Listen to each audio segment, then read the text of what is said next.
We are back here on Carolina Women. Betsy and I are with our men on the couch with us. It's super fun, isn't it?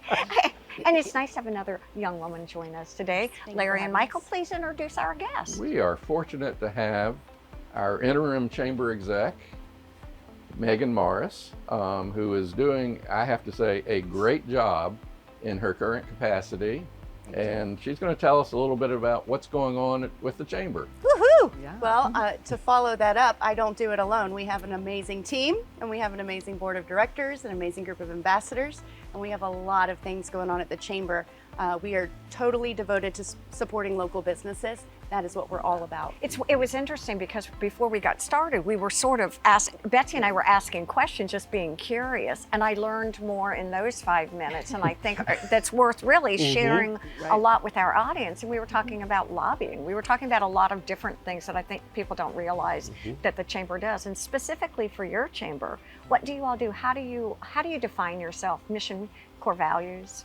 Well, I would say our number one mission, again, is supporting small business. We do that through connection, information, and advocacy. Okay. And that really sums up our key activities and how we meet our mission every day. So connections within the community, connecting businesses with each other, connecting businesses with consumers. That's first and foremost. And we have over 550 members now. Oh, do you we are really? growing. We are strong and growing. We make sure that chamber members have all the information they need. Whether it's professional development, whether it's what's going on in the community, or things they need to know as a business owner that we can share and provide resources for. That's super important. And then third is advocacy and working with local governments about what's best for the business climate. Talk to me about professional development. I'm curious about that. What that looks like through the chamber. That is one of the more fun things we do. You want to talk about Leadership Beaufort first? Yeah, Leadership Beaufort, my favorite program of all time. I have to say, Connie Hipp has been the director for 40 years or close to it. And we did have Connie on here, but I went through, and I think it was 1989. My wife went through, my mother went through, my daughter went through it, and my daughter was pregnant, so our oldest grandson, by osmosis, went through Leadership Beaufort, and we all thought we understood everything about our community and our county. Eye-opening, better than anything else I have done to explore where I live.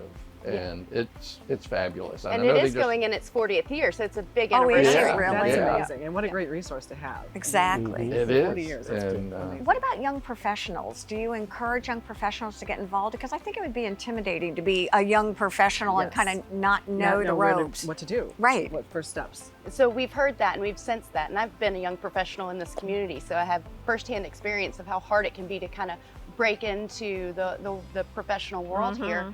One thing that our ambassadors are doing is helping us establish a Lowcountry Young Professionals Network. We talk a lot, and you hear this at government levels as well. There's a missing middle in Beaufort. Okay. You know, we have a lot of kids, and we have a lot of folks here early 20s because of the military, and of course we have a strong retiree population. But in between that, our real working prime age folks, we are lagging state average. So we have a missing middle, and we've seen one way we can help kind of start to combat that here in Beaufort is to have this young professionals network so they can feel like they belong here, so they can make connections, maybe get a head start and meet like-minded folks in the same phase of life. So we're really excited to start that up and invite everyone to come. We don't even require you to be a chamber member to join in on that. It's so important for our community. What's been fun, and we've only got about 30 seconds left though, is we were talking before about the growth and how many actual ribbon cuttings that just in fun that kind of signify how much you all are growing. Yeah, when you do 27 ribbon cuttings in not even a year, you realize that the business community here is vibrant, and that is a great thing. And all told, we did 74 events this past year, and that included coffee with colleagues and business after hours and ribbon cuttings and signature events. We stay busy because we want to make sure there's always opportunity for folks to plug in and be part of the community.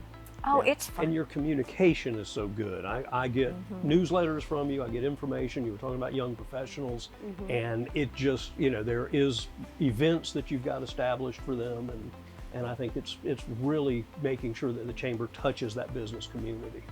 Thank you for that. Great. 2 proud chamber members. Stay with us. There's more to come here on Carolina Women and our Men on the Couch.